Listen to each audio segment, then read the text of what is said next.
आता मदरशावरती भगवा झेंडा आणि तिथं मनोज जरांगे, समीकरण काय?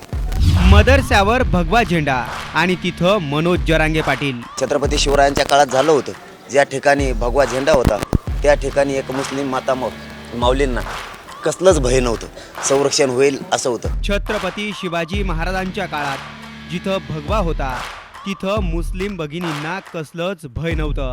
पहिल्यांदा मदरशावरती भगवे झेंडे, पहिल्यांदाच मदरशावर भगवे झेंडे।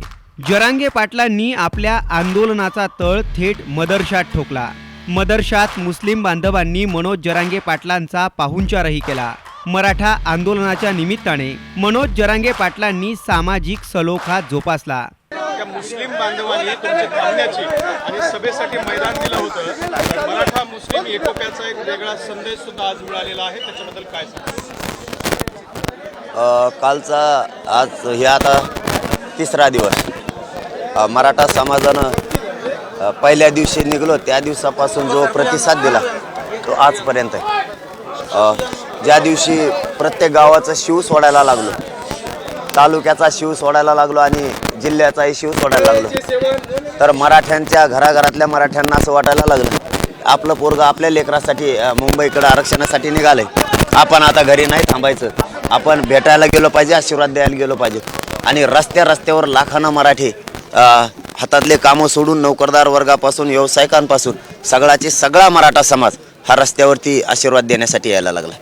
आपण दुसरं म्हणाला की या मदरसा या ठिकाणी आपण सगळी ग्राउंडची त्याची व्यवस्था केली मुस्लिम बांधवांनी, कारण हे होणं आपण आवश्यक आहे। ते बघा, हिंदू मुस्लिम हा एकोपा होणं सुद्धा आवश्यक आहे, कारण हे लोकशाहीचं राज्य आहे, हे संविधानाचं राज्य आहे। इथं एकमेकाला साथ देणं आवश्यक आहे। ज्याच्या त्याच्या धर्माचा ज्याला त्याला स्वाभिमान असला पाहिजे।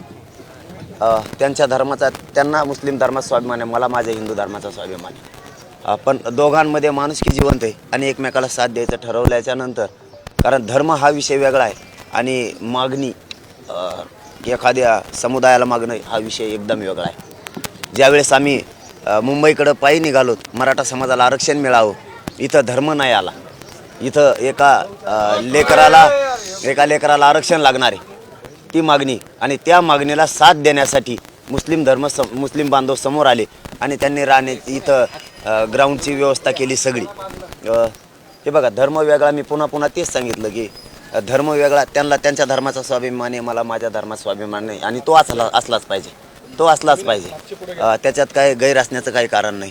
परंतु मुस्लिम समाजाने एक नवीन आदर्शसुद्धा दिला आहे, पहिल्यांदा मदरशावरती भगवे झेंडे, आणि अशा ठिकाणं राहायला छत्रपती शिवरायांच्या काळात झालं होतं, ज्या ठिकाणी भगवा झेंडा होता त्या ठिकाणी एक मुस्लिम माता माऊलींना कसलंच भय नव्हतं, संरक्षण होईल असं होतं। आता मदरशावरती भगवा झेंडा आणि तिथं मनोज जरांगे, समीकरण काय? त्यामुळं हे एकीचं रूप अनेक काही दिवसांना तुम्हाला याच ग्राउंडवर दिसेल पुन्हा एकदा। आणि आणखीन एक सांगत राहिले, सॉरी, या मदरशामध्ये खूप मी बघितलं की मुलं शिक्षणासाठीचे अनाथ मुलं येतं, गरिबांचे मुलं, त्यांच्याकडे खूप चांगलं काम त्यांचं इथे, आणि इथं ॲडमिशन देताना ITIला असो किंवा कशाला असो, इथं मुस्लिमालाच नाही तर हिंदू धर्मांच्या मुलांना सुद्धा ॲडमिशन दिलेले आहेत, आणि ते मुलंसुद्धा मला आत्ता भेटले। चांगलं कौतुकाचं काम त्यांचं चालू आहे। छत्रपती शिवाजी महाराजांच्या काळात जिथं भगवा होता तिथं मुस्लिम माता माऊल्यांना भय नव्हतं, असं वक्तव्यही या निमित्ताने मनोज जरांगे पाटलांनी केलं। मराठा आरक्षणाचा जरी लढा असला तरी तो समाजातील सगळ्या घटकांना सोबत घेऊन लढायचा आहे, हा संदेश या निमित्ताने मनोज जरांगे पाटलांनी दिला। ब्युरो रिपोर्ट, साम TV न्यूज, अहमदनगर। देश विदेशातील प्रत्येक घडामोडींचे लाईव्ह अपडेट मिळवण्यासाठी आता साम टीव्हीच्या सर्व सोशल मीडिया प्लॅटफॉर्मला लाईक, फॉलो आणि सबस्क्राईब करा। तसंच सर्व नोटिफिकेशनसाठी बेल आयकॉन प्रेस करायला विसरू नका।